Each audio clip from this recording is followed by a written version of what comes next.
most recently was selected by council to be one of the 3 teams. Myself, Anna, and several other people were selected as one of the 3 teams that did examples of what might transpire from the proposed code.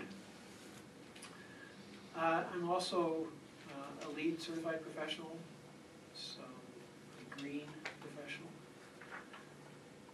registered architect at one time in Massachusetts and Alaska, as well as the state of Washington. So it would be fair to say you know your way around the low-rise multifamily code? The more I study it, the less secure I am in that belief, but I've used it repeatedly to review projects, yes.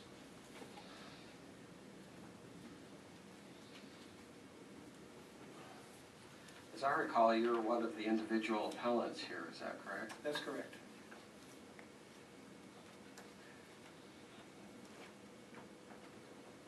Could you tell us why you did that? I think it's very important that Seattle grows, but as Paul Schell, former Mayor Paul Schell, once said, it's important for it to grow with grace. I think every new project that comes into Seattle ought to contribute to the whole. The parts of the project ought to relate to where they are, what context they're in, and they ought to contribute to that context. And the proposal, as I understand it, basically ignores and flies in the face of those 2 principles of relating to the context and adding to the context. So you were not here for Rebecca Hertzfeld's testimony. Do you know Rebecca? Yes. She testified this morning and summarized the proposal.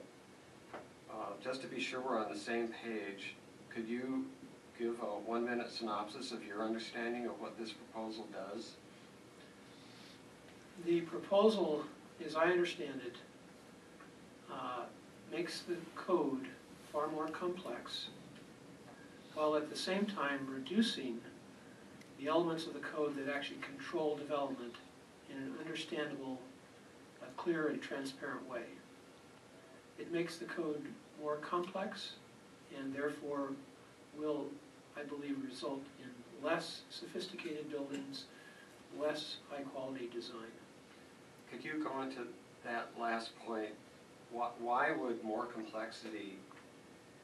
Okay, let me preface that. So Ms. Hertzfeld explained that the purpose for, back up one more step, is your statement that it adds complexity related to the addition of more building types in the smorgasbord of choices that developers have?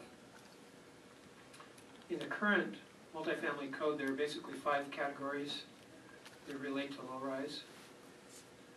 And the proposal by DPD is described as reducing those 5 categories to 3 categories. So right off the top of my head, I objected to that philosophically because I think we have to have a code that's at least nuanced enough to handle a variety of different conditions. However, what's been proposed is not nuanced, but is actually more complex in 2 ways. If you look at just one element of the code, the density limits. The density limits today, if you look at 2545008A, density low-rise zones, there are 5 zones. So you have to look at 5 places. If you look at that looks like this, pretty simple. If you look at what's proposed, there are only 3 zones. But there are 4 categories for those 3 zones. That makes 12. And then there are 3 major points that relate to those. So that makes 15 basic categories. And also, there's a density exception for low-income multifamily residential. So that, I don't know if you count it as 16, 17, 18. But basically, it's become far more complicated to figure out what will happen from this code. And right now, it's my opinion that no one actually knows. That's why it would be important to have an EIS to fully disclose all this complexity and what it actually will result in. In addition to making each element, density, lot coverage, etc., more complicated, it adds a new element of FAR. Floor area ratio is a planning tool. It's used in downtowns to be able to sum up very quickly what likely will be built or can be built as a limit in the downtowns. It's a gross planning tool. It's not appropriate for small-scale multifamily development. And it adds 15 more categories that have to be looked at when you design your building. So the answer to your question is, if architects typically being paid by the unit or by the square footage have to do twice as much work to figure out what can be built on the lot, then their fee is going to be spent doing that, not on designing a higher quality building. And I just don't see any way to look at it differently than that. So is that what you meant by less sophisticated? This added complexity takes the funding away from design and puts it into figuring the code out? That's correct.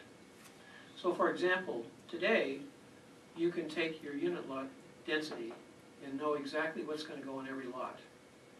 When you have to start out with an FAR, then it's kind of a grab bag. You sort of start from scratch, and particularly in those zones where there's no limit. So that every code has these kind of balances that go on. These changes have made the balances more complicated to understand. And I see nothing in here that necessarily limits and further constricts as a baseline what can be built on the site. Now, if you wanted to have good design, and that is one of the things that I believe the city has proposed here that's going to result in better design, you would actually lower the base and allow deviations through design review.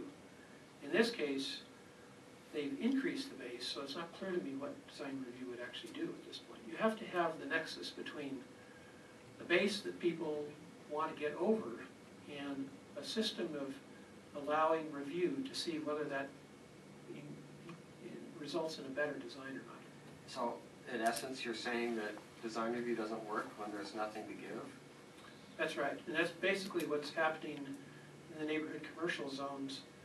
The last code change removed the nexus in most cases. There's really not much left to negotiate. You don't have any leverage to ask for better design.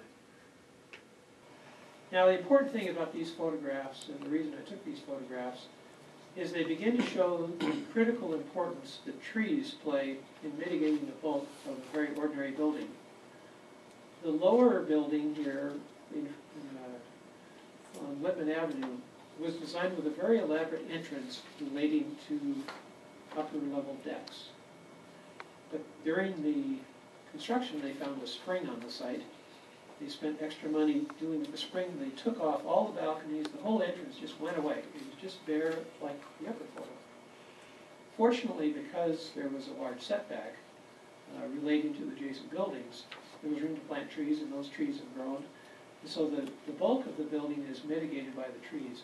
Even in the upper photo, you can see the existence of birch trees in the front yard there mitigates the very austere bulk of this building. There are also some trees on the right-hand side. So it's very important to have the front setback and have it big enough for trees.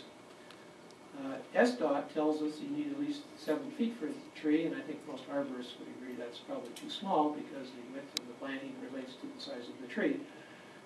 But the front yard setbacks here played a critical role in providing mitigation for the bulk and scale of these extra big buildings. The proposed code allows the buildings to get bigger, allows them to come front to the street, and eliminates the opportunity to plant the trees.